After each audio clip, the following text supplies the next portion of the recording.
में आपका स्वागत है। आपके साथ मैं हूं सुमेरा खान। वक्त है बड़ी बहस का और बड़ी बहस का मुद्दा आज ये कि जनता को उल्लू मत बनाओ। ये इसलिए कहा जा रहा है क्योंकि रेल किराया बढ़ा है और रेल किराया बढ़ने के बाद से देश भर में बवाल मचा हुआ है, विरोध प्रदर्शन हो रहे हैं। सवाल विपक्ष को लेकर भी उठ रहा है कि यूपीए सरकार, कांग्रेस पार्टी जो विरोध अब कर रही है, उन्होंने ये फैसला लिया था तो अब वो विरोध किस हैसियत से कर रहे हैं। बीजेपी पर सवाल इसलिए उठ रहे हैं क्योंकि बीजेपी जब विपक्ष में थी तो बीजेपी इसी तरह के फैसले पर सवाल उठाती रही थी लगातार।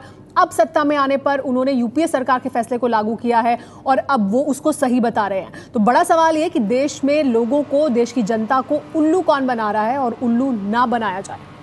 उल्लू मत बनाओ, नो उल्लू बनावेंगे, नो उल्लू बनावेंगे। किसान की इज्जत करनी है, मजदूर की इज्जत करनी है,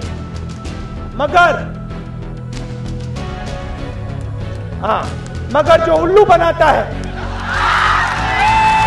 उसकी इज्जत नहीं करनी। जिस चुनाव में नरेंद्र मोदी ने जनता को सपने दिखाए थे, उसी चुनाव में राहुल गांधी ने मोदी पर जनता को उल्लू बनाने का आरोप लगाया था। अब राहुल की पार्टी रेल किराया बढ़ाने पर मोदी को कोस रही है और बता रही है कि कांग्रेस के राज में रेल किराया बढ़ाने पर नरेंद्र मोदी और उनकी पार्टी क्या कहती थी।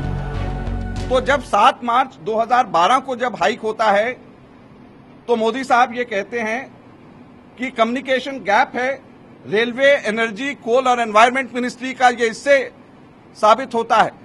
तो आज हम लोग उनसे पूछना चाहते हैं कि जिस कम्युनिकेशन गैप की बात मोदी साहब 2012 में कर रहे थे, क्या आज भी वही कम्युनिकेशन गैप है जिसकी वजह से रिकॉर्ड हाइक आज तक के इतिहास के अंदर पैसेंजर्स के भाड़े के अंदर करी गई। हालांकि किराया बढ़ाने के लिए मोदी सरकार यूपीए के पिछले फैसले का ही हवाला दे रही है। I have withdrawn the order of withholding the fare and freight revision done by the previous government. हमें उनकी नाकामियों की विरासत के लिए कुछ कड़े कदम उठाने पड़ेंगे, उसे ठीक करने के लिए कुछ कड़े और प्रभावी कदम उठाने पड़ेंगे। आज कांग्रेस भले ही नरेंद्र मोदी की कथनी और करनी में फर्क समझा रही हो, लेकिन यही फर्क 1.5 साल पहले रेल भाड़ा बढ़ाने पर उसे भी समझाया जा चुका है। रेल का बजट लगातार नुकसान में था। रेल में ज्यादा फैसिलिटीज दिए जाएं, रेलवे को ज्यादा बेहतर बनाया जाए, उसके लिए कभी कभी जरूरत होती है इस तरीके के कदम उठाने की। सरकार ने मजबूरन ये कदम उठाया। अगर सरकार सब्सिडी कम करने की बात करती है और किराया बढ़ाने की बात करती है तो आम आदमी और परेशान होगा। रेल मंत्री मुर्दाबाद, मुर्दाबाद, मुर्दाबाद। मोदी सरकार के रेल किराए में भारी बढ़ोतरी के बाद देश भर में जनता से लेकर विपक्षी पार्टियां सरकार के खिलाफ प्रदर्शन कर रही हैं। लेकिन एक सच्चाई ये भी है कि रेल किराया बढ़ाना जरूरी था। किराया बढ़ाना क्यों जरूरी था ये बताएं। उससे पहले ये देख लीजिए कि रेल किराया कब और कितना बढ़ा। करीब 10 साल बाद 2013 में तब के रेल मंत्री पवन बंसल ने किराए में 5 से 10% की बढ़ोतरी की। अक्टूबर 2013 में रेल मंत्री मल्लिकार्जुन खड़गे ने रेल भाड़े में 2% की बढ़ोतरी की और माल भाड़ा 1.7% बढ़ाया। इससे पहले रेल किराया बढ़ाना तो दूर, यूपीए 1 में रेल मंत्री लालू प्रसाद यादव ने किराया घटा दिया था और यही काम यूपीए 2 में रेल मंत्री ममता बनर्जी ने भी किया। अब देखिए रेल किराया बढ़ाना जरूरी क्यों था। दरअसल रेलवे को रोज 30 करोड़ का नुकसान हो रहा है, यानी महीने का करीब 900 करोड़ रुपए का नुकसान। हालत ये होगी कि रेल किराए पर सब्सिडी 26,000 करोड़ रुपए तक पहुंच गई है।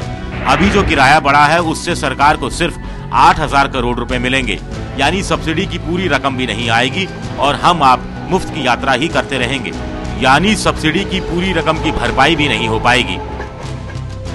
अब ऐसे में सवाल ये है कि आखिर किसकी कथनी और करनी में फर्क है। जनता को उल्लू कौन बना रहा है? क्या सिर्फ बीजेपी या सिर्फ कांग्रेस या फिर दोनों ही पार्टियां? नो उल्लू बनावेंगे, नो उल्लू बनावेंगे। और कुछ अहम सवाल भी हम आपके सामने रख रहे हैं जिनके जवाब हम तलाशने की कोशिश करेंगे इस बड़ी बहस के दौरान। बड़ा सवाल है कि कांग्रेस और बीजेपी जनता को उल्लू क्यों बना रही हैं। विपक्ष में रहते हुए बीजेपी किराया बढ़ाने का विरोध क्यों करती थी जिसको कि अब वो बढ़ा रहे हैं। सत्ता में आने पर पार्टियों के सुर आखिर क्यों बदल जाते हैं और विपक्ष में रहने पर उनके क्यों किस तरह से बदलते हैं, ये तो आप देख रहे हैं। लेकिन सरकार क्या तर्क दे रही है रेल किराया बढ़ाने पर और विपक्ष के आरोप लगा रहा है, वो भी आइए आपको बता देते हैं। सरकार का तर्क यह है कि कड़ा लेकिन रेलवे के लिए सही कदम है। विपक्ष का कहना है कि सत्ता में आते ही मोदी के सुर बदल गए हैं। सरकार का यह भी कहना है कि रेलवे को हर रोज 30 करोड़ का घाटा हो रहा है। विपक्ष का कहना है कि 2012 में विरोध किया था, अब भाड़ा क्यों बढ़ाया जा रहा है। रेलवे को आधुनिक बनाने के लिए जरूरी है, कहना है सरकार का, लेकिन विपक्ष का आरोप है कि रेल बजट तक इंतजार आखिर क्यों नहीं किया गया। सरकार का यह भी कहना है कि बेहतर सुविधाओं के लिए किराया बढ़ाया गया है, लेकिन विपक्ष का आरोप है कि किराया बढ़ा है पर सुविधाओं का क्या, उसके बारे में क्या बात हो रही है।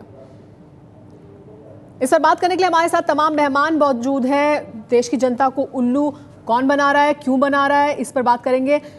बीजेपी और कांग्रेस दोनों से ही सवाल है, लेकिन संबित पात्रा हमारे साथ मौजूद है बीजेपी से। आप सत्ता में, इसलिए शुरुआत में आपसे करूंगी।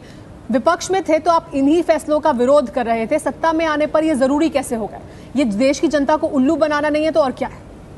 वैसे जिन लोगों ने उल्लू बनाने की कोशिश की अब वो नहीं है, अब उनको जनता ने हटा दिया है। मगर बहरहाल एक महत्वपूर्ण सवाल आपने पूछा है तो बहुत संजीदगी से मैं उत्तर दूं।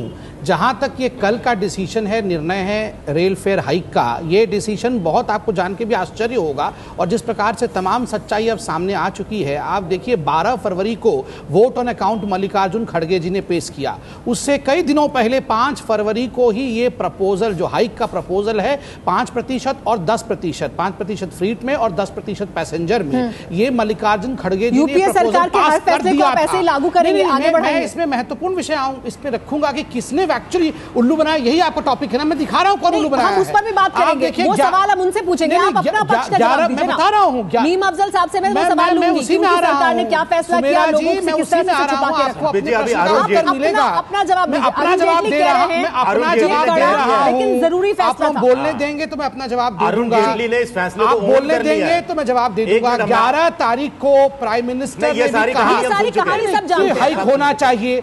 केवल इतना ही हुआ है कि जो हाइक यूपीए सरकार ने कहा उसका सर्कुलर अभी काउंटरमांड होके विड्रॉयल किया गया, काउंटरमांड को। लेकिन अरुण जेटली जो ये बात कर रहे हैं वो कह रहे हैं कि हाँ ये जरूरी है, लेकिन बड़ा फैसला है। नहीं, दो बातें हैं। तो सही मान रहे हैं, सुनिए नहीं सुनिए, आपके अरुण जेटली ने साफ कहा है कि दोनों हमारे बार रेल मंत्री विजय जी पूरा उत्तर सुन लीजिए, उत्तर सुन लीजिए, मैं दोनों उत्तर दूंगा। पहले तो प्रधानमंत्री जी ने, मनमोहन सिंह जी ने पिछली बार उल्लू बना दिया क्योंकि उसको वो कारपेट के नीचे छुपा के बैठ गए कि 16 मई को ये किया जाएगा। अब हमने उसके किया, हम उसके साथ खड़े हैं। आज अरुण जी ने कहा बिल्कुल, आप क्या चाहते हैं, एक वर्ल्ड क्लास रेलवे चाहते हैं या एक रेलवे समाप्त हो जाए और हिंदुस्तान देखता रहे, वो चाहते हैं। संबित पात्रा जी, सवाल का आपने जवाब नहीं दिया कि आप रेल किराए में, माल भाड़े में वृद्धि का जब विरोध कर रहे थे विपक्ष में, तब भी आपको समर्थन करना चाहिए कि वर्ल्ड क्लास रेलवे चाहिए हमें। चलिए मैं जवाब देता हूं।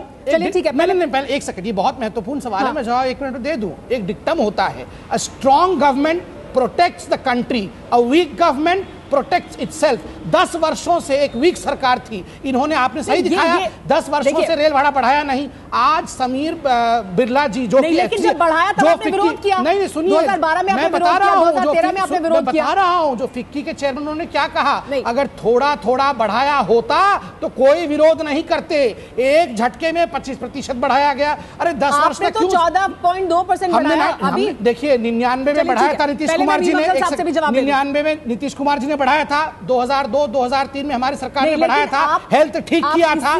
10 वर्षों तक पॉपुलिज्म किया, प्रैग्मेटिज्म नहीं किया। अगर धीरे धीरे 50 पैसे 1% ऐसे बढ़ाया होता तो किसी को पिंच नहीं करता। नीतियों को क्यों लागू कर रहे हैं? चलिए ठीक है, हम मीम अफजल साहब से जवाब लेते हैं। मीम अफजल साहब, आपसे भी तो यही सवाल है, अहम सवाल, कि आपकी सरकार ने फैसला लिया, मनमोहन सिंह ने फैसला लिया, फैसले को लागू नहीं कर पाए, उसकी हिम्मत आप नहीं कर पाए वोट बैंक की वजह से। अब आप विरोध कर रहे हैं, विरोध किस वजह से कर रहे हैं आप? ये तो आपका फैसला है।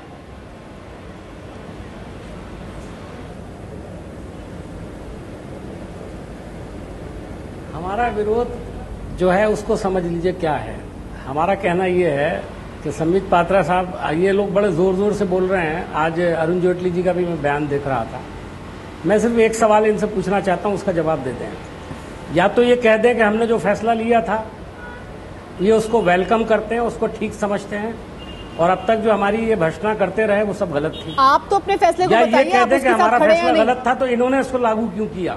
नहीं, मीम अफजल साहब, आप अपने फैसले के बारे में पहले आप बताइए, आप अपने फैसले के साथ खड़े हैं। हमने जो फैसला लिया था, हमने ये समझा कि उस वक्त, मैं बता रहा हूँ, मैं तो बता रहा हूँ, आप सुन लीजिए मेरी बात जी। हमने जो कुछ भी प्रपोजल दिया, अगर उसको ठीक नहीं समझा, हमने लागू नहीं किया उसको। नहीं, ये नहीं है, ये नहीं है, ये नहीं है, ये नहीं है, ये नहीं है। आप बात को घुमाइए नहीं। आपने फैसला ले लिया, आपने फैसला लिया, आपकी सरकार ने फैसला लिया, थोड़ी दिया लोगों ने। अफजल साहब नहीं, आप नई पॉलिसी लाने के लिए वोट दिया था। वोट अकाउंट में आपने उस खर्चे को रखा 9,000 करोड़ के। अगर फैसला लिया नीम साहब, इन्होंने उसको लागू क्यों किया? ये हमारी कार्बन कॉपी है क्या? नीम साहब, आपने उस खर्चे को वोट अकाउंट में रखा, 9,000 करोड़ को वोट अकाउंट में एक्स्ट्रा जोड़ के रखा। वो पैसा कहां से आएगा? चल रहा था जो आपने जोड़ के रखा एक्स्ट्रा, वो आंकड़े भी लेके आए हैं आपको। आपको इतनी जानकारी, आपके फाइनेंस मिनिस्टर को जानकारी नहीं है। अरे ये मत बोलिए, जानकारी किसको नहीं थी, देश जानता है मीम साहब, इसीलिए उनको निकाल बाहर किया है। ये मत बताइए साहब, लेकिन आप अपने फैसले के साथ तो खड़े रहिए। आप विरोध किस बात का कर रहे हैं, ये बड़ा सवाल है ना। हमारे साथ मीरा सान्याल जी भी मौजूद है। अगर आप मेरी बात नहीं सुन रहे हैं तो फिर मैं आपकी डिबेट में हिस्सा नहीं लेता। नहीं, लेकिन मीम अफजल साहब, आप फैक्ट्स को डिस्टॉर्ट नहीं कर सकते ना, आप फैक्ट्स को गलत तरीके से नहीं रख सकते। आप ये नहीं कह सकते कि हमने फैसला लिया नहीं था, आपने फैसला लिया था। नहीं, मैंने आपको जवाब दिया जी कि हमने अगर ये समझा कि ये ठीक डिसीजन नहीं है तो हमने लागू नहीं किया। नहीं, ये नहीं है। कैसे लागू कर दिया? ये नहीं था, ये गलत कह रहे हैं, हमारे फैसले को गलत कह रहे हैं। मीम अफजल साहब, यही आप गलत बोल रहे हैं। मीम अफजल साहब, यही आप गलत बोल रहे हैं। आपने फैसला लिया कर रहे हैं और आपने सिर्फ उसे डेफर किया कि वर्ल्ड क्लास रेलवे। मल्लिकार्जुन खड़गे डर गए, ये बोलिए। ये नहीं हुआ कि आपको ये ठीक नहीं लगा। He developed cold feet. आपने फैसले को सिर्फ डेफर किया, आपने फैसले को आगे लेने के लिए आप तो बड़े जिदार होना कर दिया ना। देश में क्या हो रहा है, हाहाकार मची हुई है, पूरे देश में आपके खिलाफ मुजाहरे हो रहे हैं। नीम साहब, आप ये बताइए, आपने जो वोट ऑन अकाउंट रखा उसमें 20,000 करोड़ रुपए एक्स्ट्रा रखा जो नहीं था, वो पैसा कहां से आएगा? आपने किराया बढ़ा के रखा और इसीलिए आपने 16 मई का डेट भी दिया। आंकड़ेबाजी में नहीं घुसा जाए। हमारे साथ मीरा सान्याल जी मौजूद हैं आम आदमी पार्टी से। मीरा सान्याल जी, विपक्ष में और सत्ता पक्ष में आने पर पार्टियों के सुर किस तरह से बदल जाते हैं वो देख रहे हैं, तो उल्लू कौन बना रहे हैं लोगों का? देखिए, दोनों ही उल्लू बना रहे हैं। 3 सवाल उठते हैं। जो यूपी का सरकार है उनसे ये पूछा जाना चाहिए कि जब लल्लू प्रसाद यादव के होते हुए रेलवेज प्रॉफिट में चल रही थी तो वो इतना घाटा में आकर के कैसे पहुंचा। दूसरा सवाल भाजपा से ये है कि जब वो कहते हैं कि लेस गवर्नमेंट और मोर गवर्नेंस, उनको थोड़ा तो वक्त लेना चाहिए था ये जांचने के लिए कि वास्तव में रेलवेज में क्या हो रहा है। और तीसरा, मैं ये प्रश्न मुंबईकर होने के नाते उठा रही हूँ। यहाँ पर हमारे शहर में 70 लाख लोग रोजाना सफर करते हैं और यहाँ पर मुंबई में 14% या 6% से बढ़ोतरी नहीं हुई है, यहाँ पर 300% बढ़ोतरी हुई है। सीजन टिकट 3 गुना ज्यादा बढ़ गई है। और जो कहते हैं कि यहाँ पर फैसिलिटीज बढ़ेंगे, कैसे बढ़ेंगे? हमारे यहाँ मुंबई में रोजाना 8 से 10 लोग गिर करके या तो मौत के घाट उतर जाते हैं या बुरी तरह घायल होते हैं जी। तो मेरा ये पूछना है कि जब आप इतना ज्यादा भाड़ा बढ़ा रहे हो, इसमें आपने क्या जिम्मेवारी ली है? आप क्या सुविधाएं दे रहे हैं जिसके वजह से आप ये कह सकते हैं कि आप इतना बढ़ा रहे हैं? ठीक है, हमारे साथ प्रेम शुक्ला जी भी मौजूद है। प्रेम शुक्ला जी, मुंबई कर की बात कर रही है खासतौर पर मीरा सान्याल जी, और ये बात फैक्ट भी है कि जो मुंबई के लोग हैं उनके ऊपर तो बहुत बड़ा बोझ पड़ा है, तो भी आपको लगता है कि ये सही फैसला है?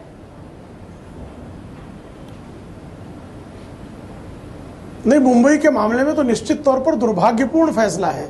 आप सेफ्टी सिक्योरिटी की बात करते हैं, लेकिन मुंबई में पिछले 10 वर्षों में लोकल ट्रेन से गिरकर मरने वालों की संख्या है 23,473। 4,000 लोग प्रतिवर्ष ट्रेन से गिरकर मर जा रहे हैं। ये दुनिया में और कहीं नहीं है, नारकी व्यवस्था है। और वहां आपने किराया कैसे बढ़ाया है? तो 190 रुपए का जो है 480 पास कर दिया है।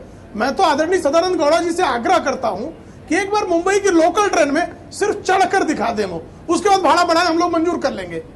तो आप जब इस तरह की फैसले लेंगे तो आम मुंबईकर पर आप निश्चित तौर पर राहत नहीं देना चाह रहे, आहत करना चाह रहे हैं। तो मुंबई का जो लोकल ट्रेन का जो किराया बढ़ा है, रेलवे की व्यवस्था जो है सुदृढ़ होनी चाहिए, उसका जो है स्वास्थ्य के उसका वित्तीय स्वास्थ्य सुधरना चाहिए, ये सब बातें सही है। लेकिन जहां नारकीय स्थिति चल रही है वहां आप किसी प्रकार का सुधार किए बिना अगर 300%, 400% किराया बढ़ा देंगे, 14% भी नहीं, तो कैसे स्वीकार्य होगा? संबित पात्रा से प्रतिक्रिया देना चाहते हैं। संबित, आपकी प्रतिक्रिया लूं उससे पहले शंकर अय्यर भी हमारे साथ काफी देर से मौजूद है, उन्हें भी चर्चा में शामिल कर लें। शंकर, लेकिन हम बात कर रहे हैं यहाँ पर कि जनता का उल्लू कौन बना रहा है। विपक्ष में होने पर उसी फैसले का विरोध किया जाता है, सत्ता में आने पर उस फैसले को लागू किया जाता है। अब कांग्रेस पार्टी वही कर रही है, पहले बीजेपी वही कर रही थी। स्थिति कैसे सुधरेगी? यहाँ तो लग रहा है कि सब उल्लू बना रहे हैं लोगों को। देखिए, जनता के सामने भी क्या विकल्प है, या तो इनके पास से उल्लू बने या उनके पास से उल्लू बने। अवसरवाद दोनों तरफ है, वोट बैंक इकोनॉमिक्स दोनों तरफ है, बैंडेड इकोनॉमिक्स दोनों साइड से प्रैक्टिस करते हैं। क्या रेलवे के लिए सिर्फ महज 8,000 करोड़ जुटाना एक बहुत बड़ा कड़ा फैसला है? इससे क्या सुधर जाएगा? और 10 साल से रेलवे की जो प्रॉब्लम्स है उसको सुधारने के लिए यूपीए ने क्या किया और बीजेपी का प्लान क्या है? बीजेपी का अगर कोई बड़ा प्लान है, जैसे कि रेलवे के जो खर्चे हैं, जो इन्वेस्टमेंट की जरूरत है, जो मॉडर्नाइजेशन की जरूरत है, वो 4 लाख करोड़ के ऊपर है, तो उसको कैसे जुटाएंगे? उसके लिए क्या प्लान है? और ये बजट में लाने के बजाय 20 दिन पहले आपने कर लिया तो कौन सा पहाड़ तोड़ लिया?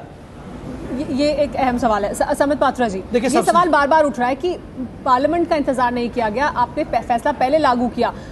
क्या ये करने के मकसद यही है कि ये तो यूपीए का फैसला था इसलिए हम इसे लागू कर रहे हैं? देखिए, दोनों प्रश्नों का उत्तर मैं बहुत संक्षेप में दे दूं। पहला तो विषय है, क्या राजनीति कर रहे हैं इस मुद्दे पर? देखिए, बहुत महत्वपूर्ण विषय है। तमाम लोगों ने हमें कहा कि क्या मिलेगा इसके बदले में, तो मैं कह दूं ये 4 एस की कहानी है। अगर आपको सेफ्टी, सिक्योरिटी और सर्विस चाहिए, ये 3 एस चाहिए, तो चौथा एस सस्टेनेबिलिटी है। बिना सस्टेनेबिलिटी के ये तीनों एस नहीं मिल सकते हैं।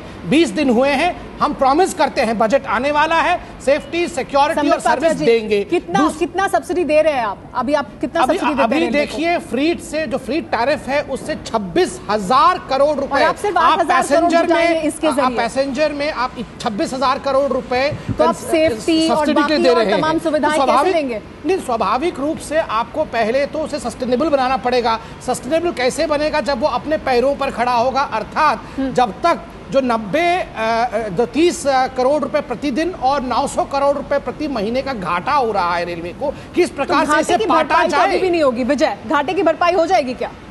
नहीं, घाटे की भरपाई तो बिल्कुल नहीं होगी। 900 करोड़ अगर प्रति माह की बात करें तो साल में करीब 1,08,000 करोड़ का घाटा है, और जिसमें से आपकी उगाई हो रही है 8,000 करोड़ की। आउट ऑफ बॉक्स वाली बात थी कि पहले बात होती थी कि कोई प्राइवेटाइजेशन होगा, या इस तरफ अगर क्या बीजेपी जाना चाह रही है, या फिर वो जो ज़मीनें हैं रेलवे की उनको बेचकर कुछ कमाना चाह रही है, या लॉन्ग टर्म में कुछ ऐसा करना चाह रही है। ऐसा कोई ठोस प्लान हमारे सामने आया नहीं।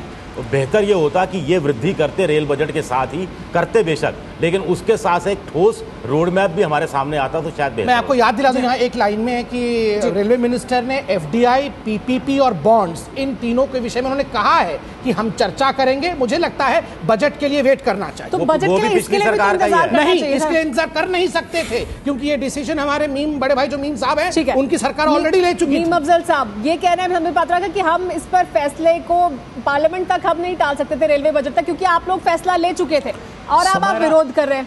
मीम अफजल साहब, खुद प्राइम मिनिस्टर का सिग्नेचर हो रखा है। सुमेरा, आप मुझे बताइए, जिस दिन शंकर, मीम अफजल साहब का जवाब लेके मैं प्रधानमंत्री ने शपथ ली थी, उसके अगले दिन क्यों लागू नहीं किया? 20 दिन के बाद क्यों लागू किया? 24 दिन के बाद 24 दिन के बाद क्यों लागू किया? दूसरी बात यह कि मुझे नहीं लगता कि बंबई वालों को जिस तरह से मारने की कोशिश की गई है, 115 रुपए के 330 रुपए कर दिए गए हैं, और अभी सानियल जी बता रही थी कि 180 रुपए के 480 रुपए कर दिए गए, 190 रुपए के। तो ये जो 300% किराया और 150 और 200% किराया बढ़ाया गया है, क्या इसका प्रोविजन हमारी सरकार ने किया था उस पर? जी हाँ। दूसरी बात यह है तो आप ही की सरकार कि हमने उसको लागू नहीं किया, हमने उसको लागू नहीं किया, हम उसको लेकर नहीं आए। हमें अंदाजा था यही लोग, देखिए सुनिए मेरी बात सुनिए, जवाब सुन लेते हैं। जब हमने 2% बढ़ाया था तो हम देश बर्बाद कर रहे थे। जब हमने 5 से 10% बढ़ाया तो हम देश को बर्बाद कर रहे थे। ये 14.5% बढ़ा रहे हैं तो ये देश को आबाद कर रहे हैं। नहीं, लेकिन भारतीय जनता पार्टी जो काम करती है, आबाद करने की, अरे सड़कों पर जाओगे ना, आप बंबई की ट्रेन में सफर करके दिखा दो। मैं कर चुका हूं। लोग आपके। अफजल साहब, अब मैं कुछ बात आपके सामने रखूं। ये जो फैसला है ये तो आपकी सरकार का फैसला है, कपड़े उतार लेंगे आपके लोग। फैसला है, आपने देश का कपड़े उतार लिया। आपने ही तो बनाया था ये ड्राफ्ट। ये प्रपोजल किसका था मीम साहब बताइए? चिट्ठी भी हमारे पास है, आदरणीय मनमोहन जी के मुझे बताइए, हमारी सरकार का फैसला गलत अगर था होगा, हमने उसकी सजा भुगती है, हम लोग बाहर हो गए। इनको कौन सा हक पहुंचता है? इनकी सरकार है, प्रधानमंत्री है। मैं आपको बता दूं 16 मई को आप अंदर थे। जिस दिन का आपने डेट दिया था उस दिन आप अंदर थे। शपथ नहीं हुई। शंकर इस पर कुछ कहना चाहते हैं? शंकर की बात सुन लेते हैं। जी शंकर, लेकिन ये जो 24 दिन के बाद क्यों किया आपने? पहले दिन क्यों नहीं किया? शंकर, लेकिन इस फैसले को लेकर भी बीजेपी 24 दिन के बाद क्यों किया आपने? पहले दिन क्यों नहीं किया? कह रही है कि ये तो पिछली सरकार। और अगर आप 24 दिन के बाद कर सकते हैं तो 10 दिन और इंतजार क्यों नहीं कर सकते थे? चलिए ठीक है, मैं उत्तर दे दूं। मैं लेती हूं। एक तरफ कहते हो पार्लियामेंट को बाईपास कर रहे हैं हम। अरे हमने तो सारे गलत काम किए, आप कौन से अच्छा काम कर रहे हो? मैं उत्तर दे दूं। बहुत डायरेक्ट क्वेश्चन हो गया है, मैं उत्तर दे दूं। दोनों एक थाली के चट्टे बट्टे। नहीं, ये पूरे चट्टे बट्टे हैं, हम साबुत थाली है, इसकी चिंता मत करें। नहीं, वो हमें पता है लोगों ने कम किया हो तो मुझे मीम साहब मैं उत्तर दे दूं आपको, और लॉजिकल उत्तर दे दूं। बहुत सवाल शामिल करने दीजिए, मैं आपको जवाब का मौका दूंगी। ठीक है, किसी लहसन किसी और बात रखी। आप अपनी बात रखी। 24 पैसे कम हुए आपके राज्य में, तो जरा वो मुझे बता दें। 20 दिन अभी हुए नहीं, 10 साल का हिसाब दे रहे हैं। जी संबित जी, एक मिनट। शंकर, देखिए मुद्दे की बात है। संबित कह रहे हैं कि तो बता दें। आऊंगा अभी उत्तर दूंगा। शंकर जी बात कर लें। साहब इतने नाराज ना हो, ये फैसला आपकी सरकार का है। जी शंकर, देखिए मुद्दे की बात यह है कि ऐसा कोई मजबूरी नहीं है जो सरकार पिछली सरकार के डिसीजन को अमल करना पड़ेगा। ममता बनर्जी ने अपने ही रेलवे मंत्री के डिसीजन को रोल बैक किया। ये तो दूसरी सरकार की डिसीजन है। और आप 8,000 करोड़ को आप 20 दिन से डिवाइड करके देख लीजिए कि क्या फायदा होगा। इससे अच्छा तो ऐसे बोलेंगे तो हम नहीं बना रहे उल्लू। ये अब मैं बताता हूं। देखिए सुमेरा जी, टेक्निकल पॉइंट्स आप समझिए। एक सेकंड मैं पहले इसको क्लैरिफाई कर दूं, नहीं बोलते रहेंगे। उसका जवाब भी मैं दोनों का जवाब दे देता हूं। पहली बात है कि 16 मई का जो डेट था मनमोहन जी ने फिक्स किया था। 16 मई को ही शाम को खड़गे जी को लगा कि रेलवे बोर्ड डिक्लेयर कर रही है। सीधा एक सेंटेंस में जवाब दीजिए। सीधा जवाब दे रहा हूं। सीधा एक सेंटेंस में जवाब दीजिए। सुनिए, फैसले को मानना आपकी रेलवे बोर्ड आई। गलत ये आप उल्लू बना रहे हैं। साफ आप नहीं, जो उल्लू बना रहे हैं उनको आप कुछ नहीं बोल रहे हैं। जो बचाने की कोशिश कर रहे हैं आप सवाल कर रहे हैं। आप लगातार झूठ बोल रहे हैं। लगातार आप लोग उल्लू बना रहे हैं। दोनों बना रहा है? कौन दोनों पार्टियां बिल्कुल नहीं बना रहा हूं मैं। पहले सुन लीजिए आप। ठीक है, सुनिए टेक्निकल पॉइंट।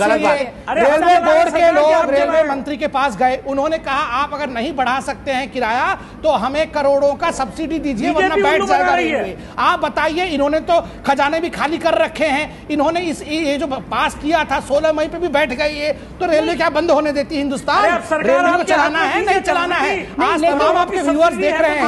मैं सब्सिडी देंगे, आप देते हैं। आप बताइए मीम साहब के पार्टी ने खजाने में एक पैसा बाकी छोड़ा है? प्रेम शुक्ला जी, जनता को क्या दोनों ही पार्टियां उल्लू बना रही हैं? जी नहीं, जनता को उल्लू बनाना बंद करना चाहिए किसी ने भी। रेलवे के स्वास्थ्य को सुधारना, हमारी जो सार्वजनिक परिवहन प्रणाली है, किराया बढ़ाना बढ़ाइए, लेकिन आप उसके लिए एक ब्लूप्रिंट लाइए, रोड मैप ले आइए, जनता को बताइए कि आपको इस तरह से किराया वृद्धि करने से ये लाभ हम आपको ट्रांसफर करने वाले हैं। अब मुंबई जैसे इलाके में 2 करोड़ रुपए पर मंथ जो है सेफ्टी टैक्स लेते हैं, आप सरचार्ज लेते हैं, और 100 करोड़ का आपके पास कोष जमा है और सिर्फ 4,000 लोग मर रहे हैं। आपने क्या सेफ्टी नेट तैयार किया? तो रेलवे को इन सारे प्रश्नों का भी जवाब देना है। व्हाइट पेपर लाने की आवश्यकता है।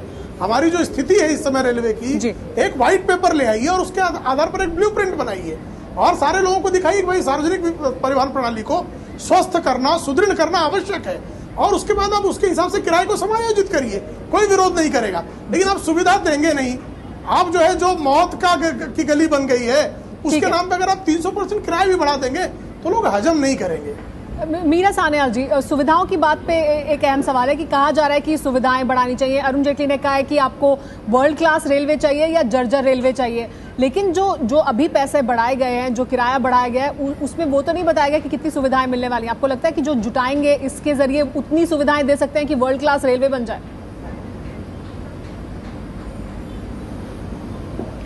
देखिए, मेरा ये कहना है कि आप जरा रेल ट्रैवल कीजिए। मैं कई स्टेशनों में गई चुकी हूँ और मैं ये आपको बता सकती हूँ कि हम किस सुविधाएं की बात कर रहे हैं। वहाँ जो शौचालय हैं इतने गंदे, इतने मैले। कोई बुजुर्ग अगर चढ़ना चाहे तो वहां पर उनको सीढ़ियां चल करके फिर पार करके फिर सीढ़ियां नीचे आनी चाहिए। ये कैसे होता है? कोई भी रेलवे स्टेशन में या तो आप रैंप लगाएं या तो आप एस्केलेटर लगा सकते हैं। मतलब छोटी छोटी चीजों के लिए लोग तरस रहे हैं। आप वर्ल्ड क्लास की क्या बात कर रहे हैं? मैं आपको एक उदाहरण देती हूँ। यहाँ पर हमारे मुंबई में चर्च गेट स्टेशन में उन्होंने स्टेशन को रेनोवेट किया। वो रेनोवेशन कैसा था? ये नहीं कि मतलब हमने प्लेटफॉर्म को बढ़ाया ताकि लोग वहां से फिसलकर मर ना जाए। पूरे फसाड को पता नहीं कांच से उन्होंने ढक लिया। कई करोड़ रुपए खर्च हुए। किस वजह से? ये क्या घोटाला हो रहा है? मैं ये पूछ रही हूँ, ये घाटा क्यों हो रहा है? ये सही मायने से पैसे खर्च हो रहे हैं कि ये भ्रष्टाचार में कहीं गुम हो जा रहे हैं? ये हमें जांचना बहुत जरूरी है। अहम सवाल उठा रही है मीरा सान्याल जी, लेकिन संबित पात्रा, जो प्रेम शुक्ला जी भी सवाल उठा रहे हैं, आप ये सब तर्क जो रख सकते थे या ब्लूप्रिंट जिसकी बात वो कर रहे हैं, ये तब सब तो आप रेल बजट के दौरान कर सकते थे ना। आपने पहले क्यों किया ये? क्यों पार्लियामेंट का इंतजार नहीं किया? क्यों लोगों को ये वजह नहीं बताई कि आपको क्यों बढ़ाना जरूरी है और किस तरह से बढ़ाया जाएगा, क्या ब्लूप्रिंट होगा? तो ये सवाल तो उठेंगे ना आपके फैसले। देखिए, मैंने बार बार कहा है और स्वाभाविक रूप से जो ब्लूप्रिंट है और जरूर आएगा ब्लूप्रिंट। बिल्कुल हमारे भाई प्रेम जी ने बिल्कुल सही कहा कि एक रोड मैप भी होना चाहिए। रोड मैप को नहीं, देखिए, जो अच्छी बातें हैं उसे स्वीकार जरूर करना चाहिए। वो हमारे मित्र हैं और बिल्कुल सही कह रहे हैं कि ब्लूप्रिंट होना चाहिए, रोड मैप होना चाहिए। और स्वाभाविक रूप से जब बजट आएगा तो ब्लूप्रिंट भी होगा, रोड मैप भी होगा। आप देखिए, वाजपेयी जी की सरकार ही, आप देखिए जो हाईवेज हैं, जो क्वाड्रिलैटरल हमने बनाया है हाईवेज का, वो आज तक उसका किसी प्रकार से कोई विरोध नहीं कर पाया है। इतना बढ़िया काम हुआ है। तो मैं आश्वस्त करता हूं, आप इंतजार करिए। मात्र 21 दिन हुए हैं। 21 वर्षों तक किस प्रकार से भारतीय रेलवे को बदलेंगे, बजट में होगा। लेकिन किराया अभी बढ़ा दिया गया है। किराया नहीं अभी बढ़ाया है। मुझे लगता है हर कोई जानता है किराया कैसे बढ़ा है। सबको प्रतिक्रिया भाई, विषय तो वही है कि उल्लू कौन बना रहा है। मुझे लगता है कि वही उल्लू बनाने वाली एक प्रक्रिया है। कुल मिलाकर अब कोई भी नाराज हो, चाहे कोई खुश हो, लेकिन हमारे यहाँ हो क्या रहा है कि जो भी विपक्ष में होता है वो नेगेटिव पॉलिटिक्स करता है। हमारे यहाँ वोट भी नेगेटिव पड़ता है। आमतौर पर होता है कि बहुत बार सत्ता से हटाने के लिए वोट पड़ता है, किसी को सत्ता में लाने के लिए वोट नहीं पड़ता है। पहली बार ऐसा हुआ है बहुत टाइम बाद केंद्र में कम से कम कि एक कहीं ना कहीं उसमें पॉजिटिव वोट की भी हम छाया देख रहे हैं। लेकिन जब नेगेटिव पॉलिटिक्स होगी बीजेपी चाहे कांग्रेस की, जो भी विपक्ष में रहता है उस समय, तो फिर उसके बाद वो फिर अपने चुनावी घोषणा पत्र के जरिए उल्लू बनाना ही एक मेन मकसद उन सारी पार्टियों का रह जाता है। मुझे तो व्यक्तिगत तौर पर ऐसा लगता है और जनता पर है कि वो कब तक बनती रहेगी। जी, और ये बहुत जरूरी है कि रेलवे के स्वास्थ्य के लिए इसको सुधारा जाए, जो जरूरी कदम है वो उठाए जाए, लेकिन लोगों को उल्लू बनाना बंद किया जाना चाहिए। विपक्ष में है तो आपकी अलग बात और सत्ता में आते ही आपके सुर बदल जाते हैं। ये नहीं होना चाहिए। रेलवे के स्वास्थ्य के लिए जो सही फैसले वो होने चाहिए। आप सभी मेहमानों का बहुत बहुत शुक्रिया।